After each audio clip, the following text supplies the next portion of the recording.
नमस्कार साथियों, agree coaching India YouTube channel में आपका स्वागत है। आज हम इस वीडियो में बात करेंगे first genome edited rice varieties के बारे में। इसमें पहली वैरायटी है DRR धान 100, जिसको कमला के नाम से जानते हैं। इसके अलावा दूसरी जो वैरायटी है वो है पूसा DST राइस 1। इन वैरायटियों को डेवलप करने का जो उद्देश्य रहा है कि राइस के यील्ड को इनहांस किया जाए, इसके अलावा क्लाइमेट रेसिलेंस डेवलप की जाए उनमें, इसके अलावा रिसोर्स एफिशिएंसी डेवलप की जाए विदाउट इंट्रोड्यूसिंग फॉरेन DNA। ये फर्स्ट जीनोम एडिटेड जो राइस वैरायटी दो हैं, ये वैरायटी 4 मई 2025 को भारत के केंद्रीय कृषि मंत्री श्रीमान शिवराज सिंह चौहान जी द्वारा ICAR के नास कॉम्प्लेक्स में ये रिलीज की गई थी।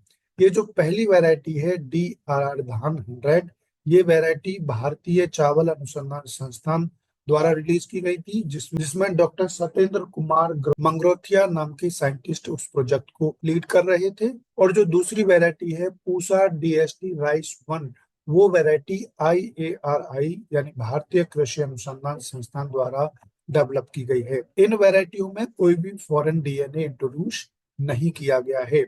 सबसे पहले हम बात करते हैं DRR धान 100, जिसको कमला के नाम से जानते हैं, इसके बारे में। इस वैरायटी की जो पेरेंट वैरायटी है वो है सामा मसूरी। उस वैरायटी में साइट डायरेक्टेड न्यूक्लियस 1 टेक्नोलॉजी को यूज करके साइटोकाइनिन ऑक्सीडेज 2 को टारगेट किया गया है, जिसमें राइस की सामा मसूरी वैरायटी में जिसमें नंबर ऑफ ग्रेन्स को इम्प्रूव किया गया है। जैसे कि आप इस वैरायटी को देख रहे हैं, ये सामा मसूरी वैरायटी है और इसमें साइट डायरेक्टेड न्यूक्लियस 1 टेक्नोलॉजी को यूज करके DRR धान 100 वैरायटी डेवलप की गई है। Site directed nucleus technology genome editing technology है, जिसके द्वारा DNA में प्रिसाइज चेंज किया जाता है, जो कि न्यूक्लियस एंजाइम होता है। SDN1 यानी साइट डायरेक्टेड न्यूक्लियस 1 किसी भी DNA में स्मॉल इंसर्शन या डिलीशन करने के लिए प्रयोग किया जाता है, जिसमें कोई भी फॉरेन DNA यूज नहीं किया जाता है। इसके अलावा SDN2 को as a template DNA use करके स्पेसिफिक डिजायर्ड चेंजेस DNA में किए जाते हैं। इस DRR धान 100 वैरायटी के फीचर की बात करें तो सामा मसूरी जो इसकी पेरेंट वैरायटी है, इससे 19% अधिक यील्ड देगी।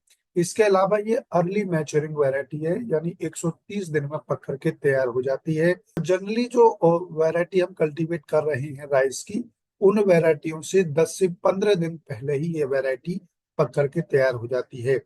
इसके अलावा ये ड्रॉट टॉलरेंट वैरायटी है और इस वैरायटी में हाई नाइट्रोजन यूज एफिशिएंसी भी डेवलप की गई है। इस पिक्चर की सहायता से आप देख सकते हैं कि सामा मसूरी जो वैरायटी है उसकी लगभग एवरेज यील्ड है 53.7 क्विंटल पर हेक्टेयर इसकी यील्ड है, जो कि इसी से जो वैरायटी DRR धान 100 बनाई गई है उसकी जो यील्ड है 88.96 क्विंटल पर हेक्टेयर यील्ड है। इस सामा मसूरी वैरायटी से आप देखेंगे तो DRR धान की वैरायटी की जो यील्ड है वो काफी ज्यादा है। अब हम बात करते हैं दूसरी वैरायटी, जो कि पूसा DST राइस 1 है। इस वैरायटी की जो पेरेंट वैरायटी है वो है मारू टेरू 1010, और इस वैरायटी को भी SDN1 यानी जीनोम एडिटिंग द्वारा डेवलप किया गया है, जो कि टारगेट करता है drought and salt tolerant gene को, जैसा कि इस वैरायटी के नाम में ही बताया गया है पूसा DST राइस 1। DST का मतलब है ड्रॉट एंड सैलिनिटी टॉलरेंट। तो ये जो वैरायटी मारू टेरू है, इसी वैरायटी से ये Pusa DST rice 1 variety develop की गई है। इसके हम स्पेशल फीचर की बात करें तो ये variety drought and salt tolerant है। इसके अलावा जो हमारी नॉर्मल वैरायटीज हैं, यदि कोस्टल सैलिनिटी एरिया में लगाते हैं तो उन वैरायटियों की अपेक्षा ये पूसा DST राइस 1 वैरायटी 30.4% ज्यादा यील्ड देगी। इसके अलावा एल्कलाइन सोयल कंडीशंस में यदि हम नॉर्मल वैरायटी को उगाते हैं तो उन वैरायटियों से 14.66% अधिक यील्ड देगी। इसके अलावा इनलैंड सैलिनिटी कंडीशन में नॉर्मल वैरायटी को हम ग्रो करें तो उनकी अपेक्षा 9.67% अधिक यील्ड देगी हमारी पूसा DST राइस 1 वैरायटी। तो ये इसके स्पेशल फीचर है जिसके लिए ये वैरायटी डेवलप की गई है। अब हम बात करते हैं इस वैरायटी को कहाँ कहाँ के लिए सुटेबल किया गया है। भारत के ये कई प्रदेशों में इसको successfully inland alkaline and coastal salinity condition में इसको आंध्र प्रदेश, तेलंगाना, कर्नाटका, तमिलनाडु, पांडुचेरी, केरला, उड़ीसा, झारखंड, बिहार, उत्तर प्रदेश, वेस्ट बंगाल, छत्तीसगढ़, महाराष्ट्र, इसके अलावा मध्य प्रदेश के रीजनों में इसको सक्सेसफुली उगा सकते हैं। तो ये थी फर्स्ट टू वैरायटी राइस की, जो कि फर्स्ट जीनोम एडिटेड वैरायटी है, जो 4 मई 2025 को भारत के केंद्रीय कृषि मंत्री शिवराज सिंह चौहान जी ने ये रिलीज की थी।